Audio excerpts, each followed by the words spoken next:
Hi everyone, welcome to my channel. आज हम जानेंगे सब्स्टिट्यूट मेडिसिन्स और ऑल्टरनेटिव मेडिसिन्स के बारे में। क्या इसको लेना सेफ़ रहता है? उससे पहले हम जानेंगे ड्रग्स और मेडिसिन्स के बारे में। मेडिसिन्स यानी कि डोजेस फॉर्म, एपीआई यानी एक्टिव फार्मास्यूटिकल इंग्रेडिएंट और एडिटिव से मिलके बना होता है। Drugs is only API and medicine is the formulation of API with excipient और without excipient। API without excipients अगर हम देखेंगे तो जैसे कि इंजेक्शंस वगैरह को देखिएगा तो उसमें कोई एक्सिपिएंट कोई एडिटिव नहीं डला होता है। अब ड्रग्स के जो सोर्स होते हैं plant, animal, micro organism, minerals, और वही मेडिसिन के जो सोर्स होते हैं वो है drugs and excipient. All medicine are drugs but all drugs are not medicine. Example हम देखते हैं पैरासीटामोल, और मेडिसिन के एग्जांपल हम देखते हैं पैरासीटामोल टैबलेट, यानी कि ये जो पैरासीटामोल टैबलेट है वो किससे मिलके बना है? पैरासीटामोल ड्रग्स यानी कि एपीआई और एडिटिव से मिलके बना है। अब हम देखते हैं ब्रांडेड मेडिसिन और जेनरिक मेडिसिन को।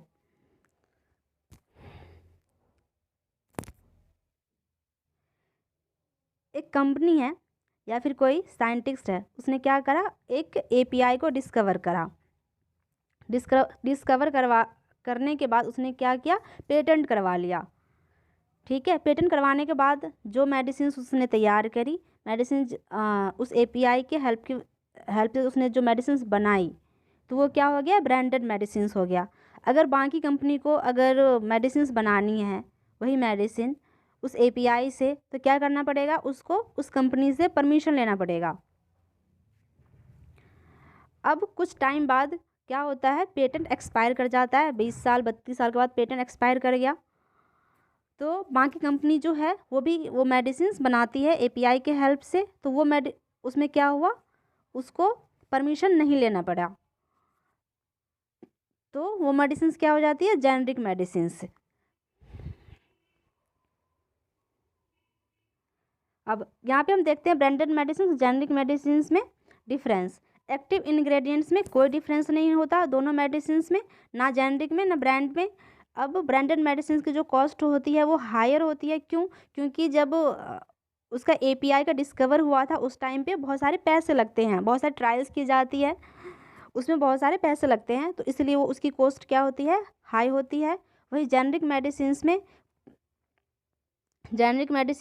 उस एपीआई के पेटेंट के एक्सपायर होने के बाद बनाया जाता है, तो उसमें कोई खर्चे नहीं होते एक्स्ट्रा, ना एक्स्ट्रा ट्रायल्स की जाती है उस एपीआई पे, इसलिए वो जेनरिक मेडिसिन का प्राइस है जो लोअर होता है।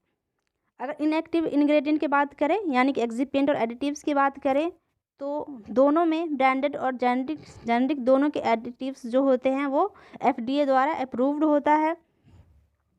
और अगर स्ट्रेंथ की बात करें तो दोनों में स्ट्रेंथ और डोजेस का कोई डिफरेंस नहीं होता।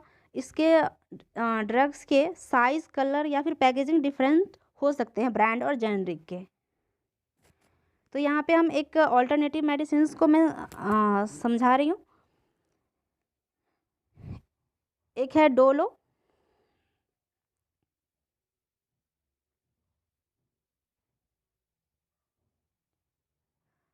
और कैलपोल, दोनों में जो एपीआई है पैरासीटामोल वो दोनों में सेम है, बस क्या है, कंपनी अलग अलग है और नाम अलग अलग है, लेकिन दोनों एक ही जैसा काम करता है, दोनों में एक ही एपीआई है। अब हम यहाँ पे मेडिसिन देखते हैं जिसमें दो या दो से ज़्यादा एपीआई है, जैसे कि एक मेडिसिन है यहाँ पे बीपी की दवाई है, दोनों टेल्मा एएमएच और आर्बिटल एएमएच। इसमें जो एपीआई है एक्टिव फार्मास्यूटिकल इंग्रेडिएंट वो क्या है, टेल्मिसर्टन हाइड्रोक्लोरोथाइजाइड एम्लोडिपिन।